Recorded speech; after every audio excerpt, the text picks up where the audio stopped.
آپ نے سنا ہوگا کہ وہ جو حضرت سعدیہ حلیمہ آئی تھیں اور حضور صلی اللہ علیہ وسلم یتیم ہیں، کوئی گود میں لینے والا نہیں ہے، انہوں نے ایسے موقع پہ حضور صلی اللہ علیہ وسلم کو گود میں لیا ہے تو ان کے جانور میں برکتیں، ان کی گھروں میں برکتیں، اور دنیا حیران رہ گئی کہ حلیمہ یہ تمہاری گھر کی برکتیں ہیں کہ کیا ہے؟ تو کیا ہوا، ایک اللہ کے نبی کو یتیم تھے ان کو سینے سے لگایا اور ان کو اپنا بنایا اور ان کو گھر میں لے کے آئیں۔ آپ کا کیا خیال ہے جب آج اللہ کے نبی کی سنت پہ کوئی چلنے والا نہیں،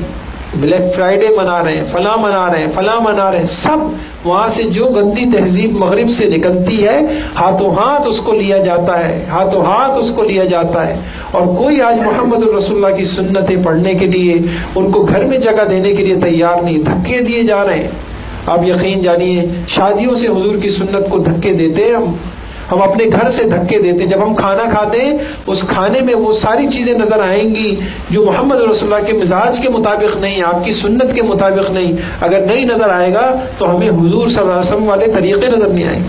آپ کا کیا خیال ہے ایسے موقع پر جو اللہ کے نبی کی سنتوں کو جگہ دے گا اس کو کیا کچھ نہیں ملے گا؟